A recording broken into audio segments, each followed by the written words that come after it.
Well, hello ladies and gentlemen, I hope you're doing well. Today we're going to take a look at your remarkably complex and wonderful nervous system. All right. Now, the stars of the show are the neurons. Now, neurons are the cells that receive and conduct electrical impulses through your nervous system to convey messages. Now, neurons, again, steal the show. There are other cells that act in support of those neurons, but the neurons are what make your nervous system function. Now, the basic job of neurons is to receive and transmit information, either electrical, which is what passes along your axon, or chemical, which is the release of neurotransmitters to travel very short distances between neurons. So again, the information that's propagated is either electrical or chemical in nature, and we'll get into events related to both here shortly. Now, frequently you'll read about information processing that takes place in the nervous system. Now, there are areas in which this can occur. The ganglia are simply areas in the nervous system that have these bulges. In us, it's a minor area compared to your brain, which is a large integration of neurons.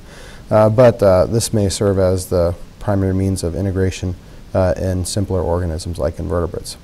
Now, again, when we talk about information processing, all that means is deciding whether or not a message is going to be sent on or stopped. So again, processing is basically about determining whether or not the impulse is going to be sent from one neuron to the next. Now, this processing does happen in stages. When you did your reflex arc activity, your reaction was due to a few straightforward factors. Okay, so you touch the attack, ouch. Okay, you have nociceptors or pain receptors in your skin or in your hand in this instance, and that causes a nervous impulse to be sent along this neuron into this area here. So this sort of flattened structure is a cross-section of your spinal cord. Now, the first neuron here brings the information to your central nervous system or to your spinal cord for the decision to be made. Now, this second neuron, or the second structure here, is where the decision gets made. In this instance, the message gets sent on to a third neuron, which passes out of your spinal cord and terminates at some muscle fibers here, some muscle cells. And when those are stimulated, they contract and whoop, pull your hand away from the ouchie part. Okay? Now, this reflex arc, again, the decision occurs in your spinal cord. So you do not need to take the time to think about pulling your hand back before it will retract. Now, please notice that on this second neuron in the process here, there is a branch point, and part of that branch travels up to your brain, and that's where you will perceive the pain. Now, because you have this connection here in the spinal cord, it will take more time for this message to travel to your brain and for you to perceive the pain than it will for the stimulus to contract to travel to the muscles. So your reflexes occur without conscious thought, which is great, if you have something like tacks all over the floor. All right, now there are three types of neurons that we're going to discuss here. The sensory neurons, interneurons, and motor neurons. Sensory neurons were the first neurons in this loop. Again, they'll have receptors in your skin in this instance, and those will travel toward your central nervous system. Now, they're referred to as being afferent.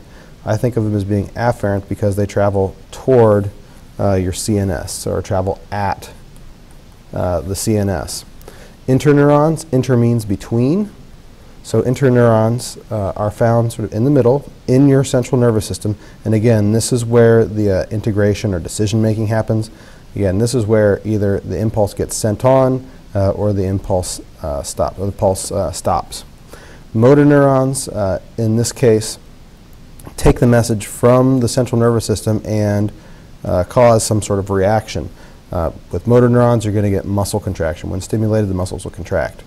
Now, these neurons can also terminate at glands and cause the glands to release certain substances. Think of like the hypothalamus. we know the hypothalamus, it releases hormones, but it is innervated. It gets signals from the nervous system.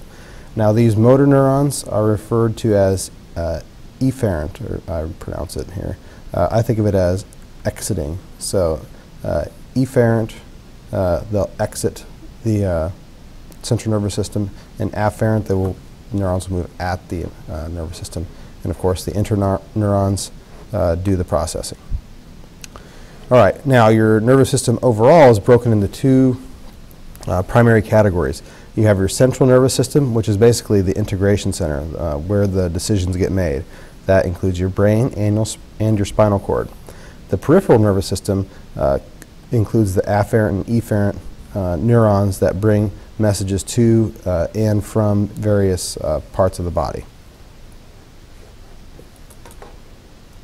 Now, a neuron is comprised of just a few significant parts that we'll discuss at this point. The first is the cell body. This part most closely resembles most of the cells we've looked at. It's got the nucleus. It has most of the organelles where a lot of the metabolic activity occurs. All right. Now, dendrites are highly branched. Dender means tree. So dendrites resemble the branches of a tree. All these dendrites bring in signals from multiple neurons. So one nerve cell or one neuron could be innervated or have connections to multiple other neurons.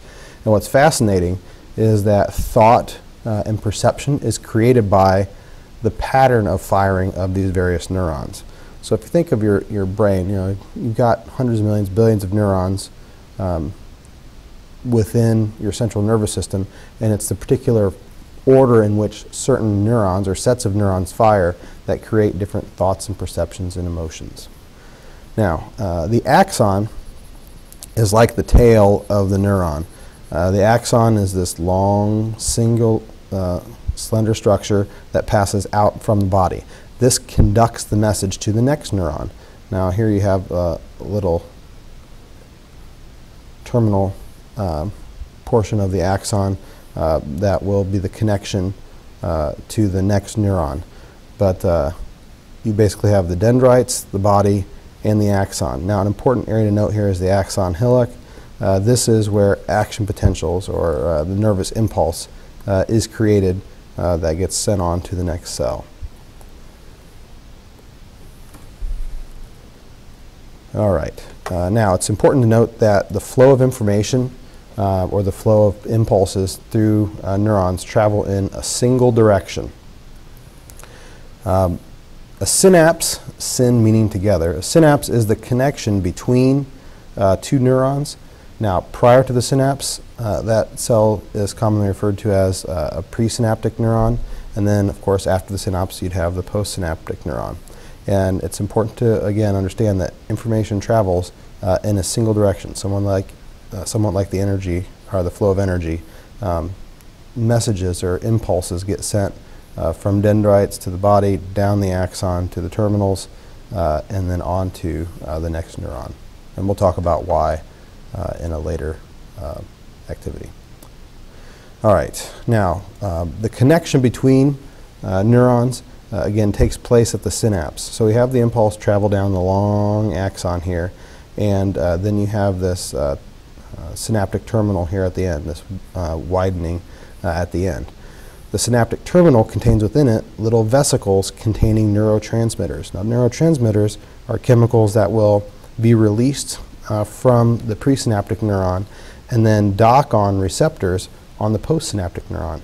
So neurotransmitters, the chemicals that we oftentimes think of with like depression and conditions like that, those are the chemicals that get released from one neuron and travel to the next, and they can cause the second neuron, or the postsynaptic neuron, to potentially fire and send on the impulse, the message. Okay, we talked about presynaptic, we talked about postsynaptic, okay?